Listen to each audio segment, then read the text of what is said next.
युवा हैं, भारतीय जो युवा हैं, उनसे हम बात करते हैं तो उनको विश्वास नहीं होता। उनका ऐसा मानना होता है कि भगवान राम, भगवान कृष्ण ये सब एक तरीके से माइथोलॉजिकल हैं, फिक्शनल कैरेक्टर्स हैं। उनको लगता है भगवत गीता जो है एक माइथोलॉजी है। तो आपने कैसे विश्वास किया? बिकॉज आप अमेरिका से हैं, वहाँ पर कृष्ण और राम जब आप अपने यूथ में होंगे तो वहाँ कोई नाम नहीं होगा। तो आपने कैसे विश्वास किया कि नहीं, भगवान कृष्ण वास्तविकता में है, भगवत गीता वास्तविकता में है, ये कोई माइथोलॉजी नहीं, कोई फिक्शन नहीं है? तो आपको कैसे ये विश्वास आया? कैसे मिथोलॉजी हो सकते? हम इधर वृंदावन में हैं। वृंदावन में जमुना नदी है, गोवर्धन पर्वत है, नंदीश्वर है, बरसाना है, हर एक जगह इधर है।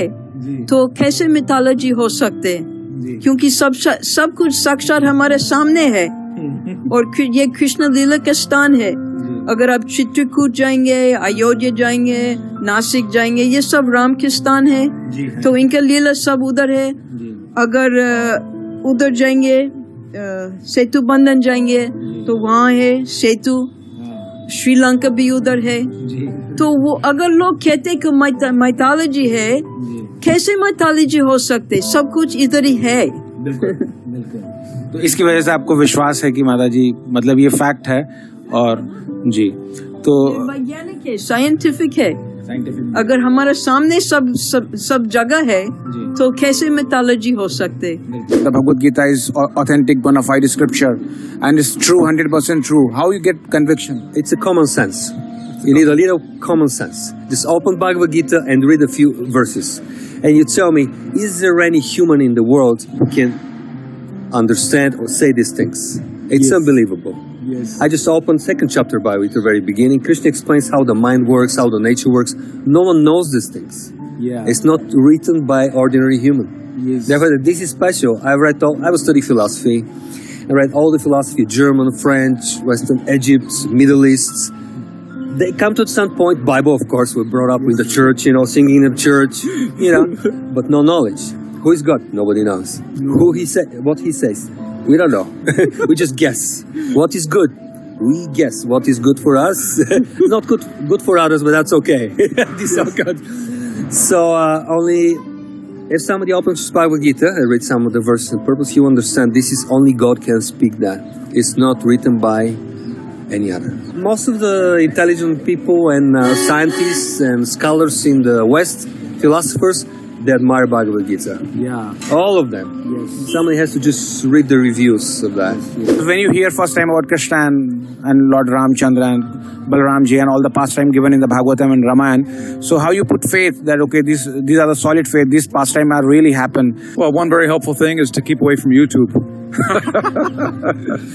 Keep away from YouTube, turn off your computer. Because all these things are completely designed to erode our faith in Vedic culture. The more in touch we are with Western culture, the less respect and faith we have in Vedic culture. Similarly, if we keep away from Doordarshan, YouTube, and all these other things, then we can see, what Krishna consciousness is, and we can see the actual tangible effect it can have on our life. So any logical man would accept this and hopefully practice it.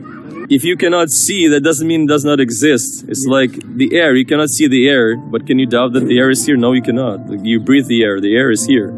So you just have to just be broad-minded. So like somehow or other, just by some fortune, I was interested in these topics, and I always knew that there's something more than beneath the eye, like the eye can see. Yeah. What do you think, Prabhuji? What is the reason that India in 2020 is not accepting this Bhagavad Dharma, Sanatan Dharma? Prabhupada answered that question very nicely. He says there's two kinds of crows.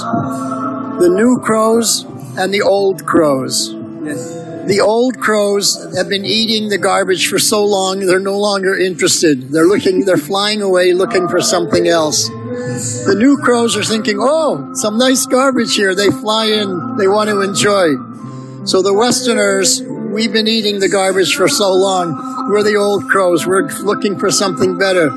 But the Indians, they're thinking the garbage is something wonderful. They're new crows, they're flying in for pound and dollar to enjoy the garbage. So basically that's it.